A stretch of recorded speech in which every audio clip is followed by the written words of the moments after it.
Being nice is costing you thousands, maybe even millions, of dollars. The habits women are taught to be good, polite, and agreeable are the same ones keeping them financially stuck.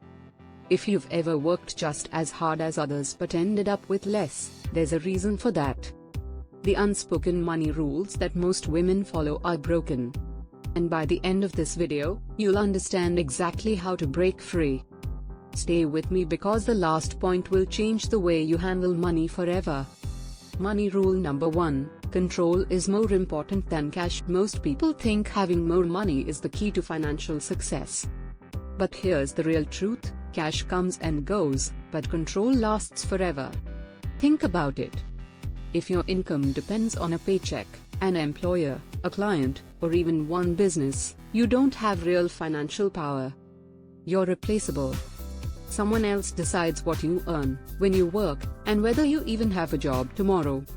Now, compare that to someone who owns their income streams. They don't just have money, they have control. They set their own rates.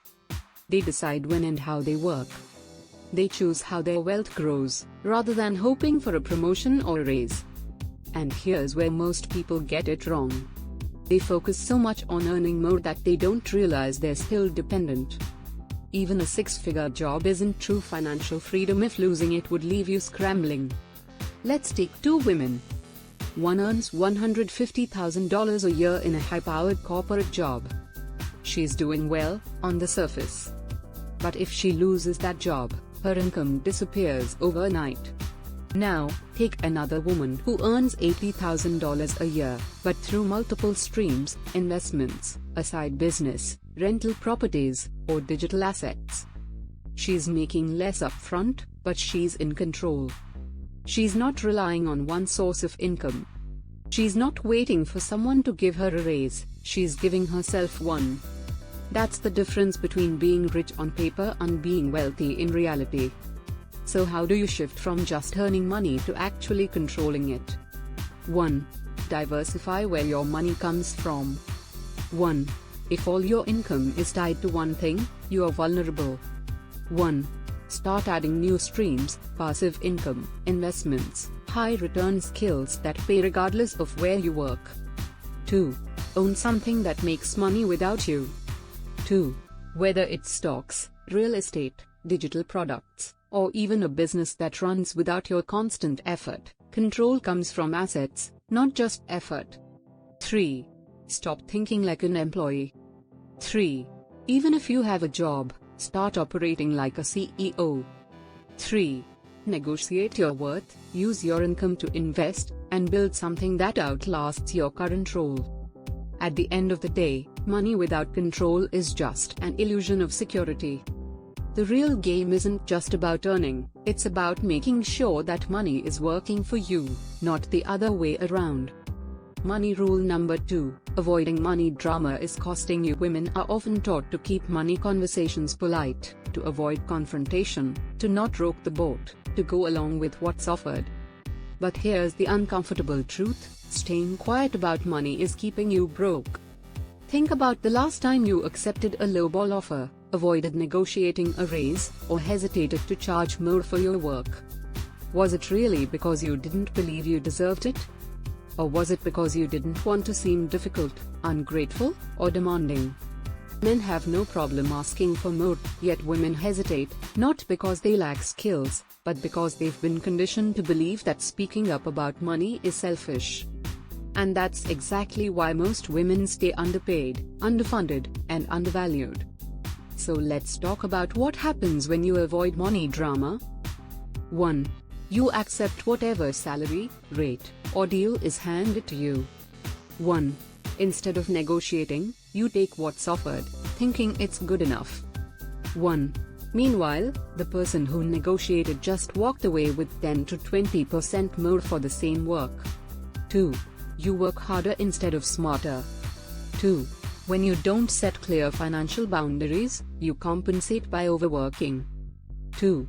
You stay late, take on more responsibility, and do more than your job description, without extra pay. 3. You make money decisions based on emotions instead of strategy. 3. You don't ask clients for overdue payments because you don't want to seem rude. 3. You hesitate to raise your prices because you worry about what people will think. 3. You loan money to people who never pay you back because you don't want to feel guilty. Now, here's the shift. Wealthy women expect money conversations to be uncomfortable, and they don't avoid them. They negotiate. They say no to lowball offers. They charge what they're worth and don't apologize for it. So how do you start breaking this habit? 1. Stop justifying what you charge. 1.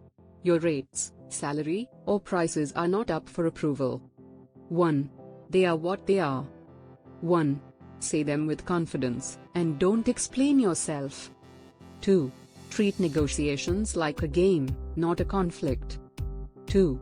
Most people assume negotiating means being aggressive or greedy, but that's not true. 2. It's a skill, and the better you get at it, the easier it feels. 3. Recognize that discomfort means growth. 3. If a money conversation feels awkward, that's a sign you're stepping outside of the nice girl conditioning that's been holding you back. 3. Lean into it. Because here's the thing, avoiding money drama doesn't keep you safe. It keeps you small. And if you want to be wealthy, you have to be willing to have uncomfortable conversations that put you in control. Money rule number 3, the system profits off your ignorance. Most people assume that if they just work hard, save responsibly, and follow the traditional advice about money, they'll be fine. But here's what no one tells you, the financial system is designed to keep you confused, because confusion keeps you dependent. Think about it. Why is personal finance not taught in school? Why do banks make loan agreements so complicated? Why does investing seem intimidating if you are not already wealthy? It's not an accident. The less you know about how money actually works, the easier it is for other people to profit off you. Here's how that plays out in real life. 1. Banks make billions from people who don't understand how debt works. 1. Ever notice how easy it is to get a credit card but how hard it is to get a high-interest savings account? 1. That's because lenders thrive off people making minimum payments, racking up fees, and staying in cycles of debt. 2. Employers benefit from employees who don't negotiate. 2. If you don't know that most salaries have wiggle room, you'll never ask for more. 2. If you don't understand your market value, you'll accept a lowball offer thinking it's the best you can get. 3. Investment firms profit off people who fear the stock market. 3. The average person believes investing is too complicated, too risky, or something you need an expert for. 3. But in reality, wealthy people use the stock market to multiply their money every single day. 3. If you're too intimidated to invest, you're letting inflation eat away at your savings while rich people get richer. Now, let's talk about why this affects women even more. Men are encouraged to think about growth when it comes to money. They talk about scaling businesses, investing, building wealth. Women, on the other hand, are told to focus on saving, budgeting, cutting expenses. That's why financial content targeted at women is all about things like couponing, meal planning, and penny pinching, while men's finance advice is about multiplying money and taking risks. The system profits off keeping women in a defensive money mindset instead of an offensive one. So how do you break free from this cycle? 1. Educate yourself beyond basic personal finance. 1. Learning how to save and budget is not enough. 1. Study how investments work, how businesses are built, and how wealthy people make their money. 1.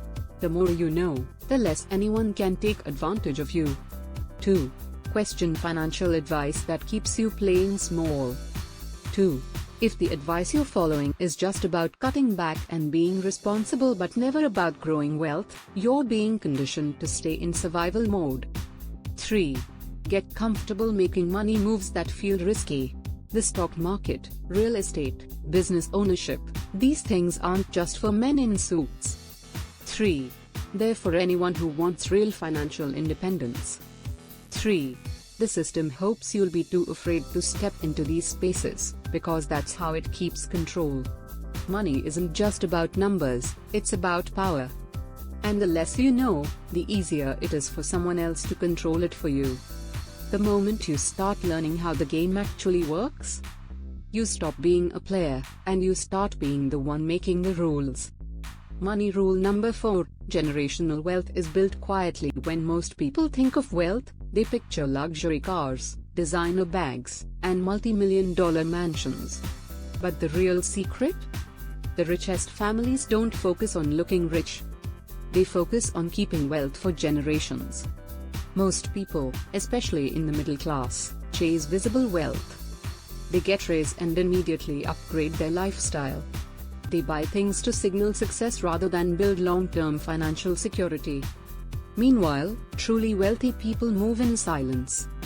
Their focus isn't on spending money, it's on making sure their money outlasts them. Here's what that looks like in action. They structure their wealth to stay in the family. Most wealthy families don't just pass down money, they pass down systems that ensure that money keeps growing. They set up trusts to protect assets, create businesses that outlive them, and use tax strategies to make sure their wealth isn't drained by the government every generation. Meanwhile, the average person leaves their kids money, but no financial education. And because they never learned how to handle wealth, they spend or mismanage it, and the cycle starts over. They don't fall for lifestyle inflation. The biggest mistake middle-class earners make is assuming that more money means they can spend more. They get a promotion and immediately buy a bigger house. They land a higher-paying job and start financing luxury cars. Wealthy people don't do that. They might have nice things, but they're strategic. If they buy real estate, it's an asset that pays for itself. If they splurge on luxury, it's usually after their investments have already made them money. The difference? Middle-class people use income to buy liabilities. Wealthy people use income to buy assets. They use money to buy freedom, not just stuff. The biggest flex isn't having a luxury car, it's having the option to never work another day if you don't want to. People who chase status symbols are usually still tied to a job or a business that requires their constant time and effort. Wealthy people structure their money so that they don't have to trade time for income forever. Their money works even when they don't. They understand that wealth building is quiet, but losing money is loud. Think about lottery winners, athletes, or celebrities who made millions and lost it all. The issue wasn't how much they made, it was the fact that they never learned how to keep it. Money can be earned fast, but if you don't have the right strategy, it can disappear just as quickly. So, how can you start moving like wealthy people? 1. Prioritize assets over appearances. 1. Instead of spending money to look successful, start building real financial security. 1. Invest in things that grow over time: stocks, real estate, businesses, intellectual property. 2. Think long-term. 2. Most people focus on making quick money. 2. Wealthy people focus on wealth longevity. 2. Before spending on anything, ask, will this make me richer in 5 years, or will it just drain my bank account? 3. Set up financial systems, not just income streams. 3.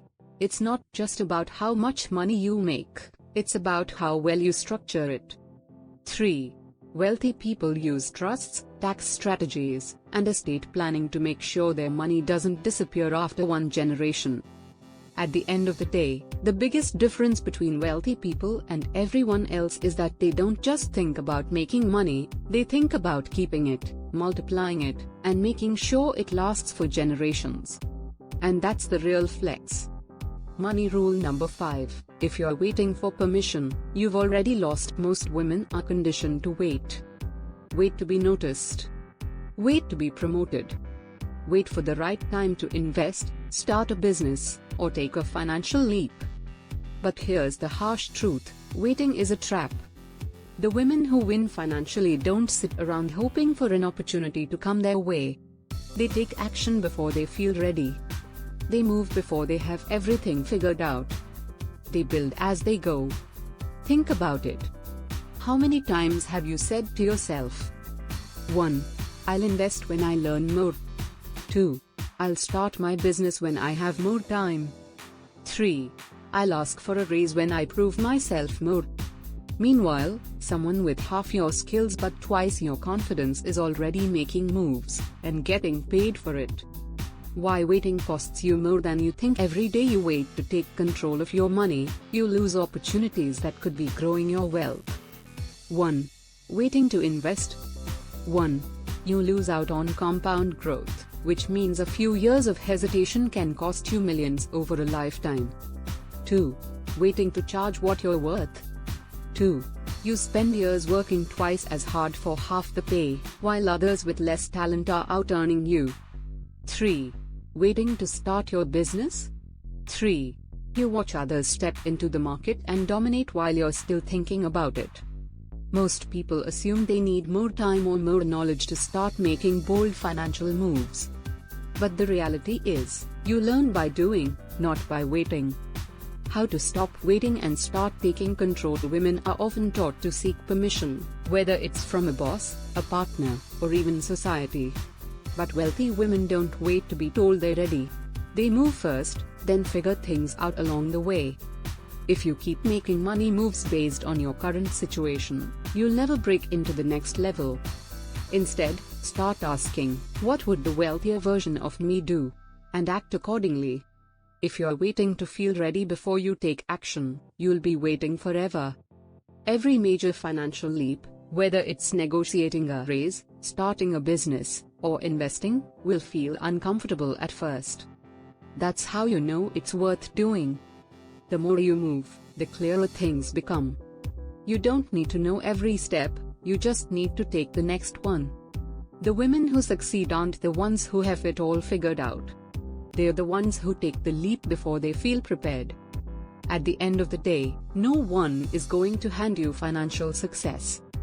If you keep waiting for the perfect moment, the right approval, or for someone to tell you it's your turn, you'll stay stuck exactly where you are. The women who build wealth take their turn. They step into rooms they weren't invited into. They take risks before they feel ready. They claim opportunities instead of waiting for them. So the real question is, are you going to keep waiting, or are you going to start moving? If this changed the way you think about money, drop a comment and share the one money move you're going to make differently starting today. For more strategies on building wealth and financial independence, subscribe now because what's coming next is going to change the game.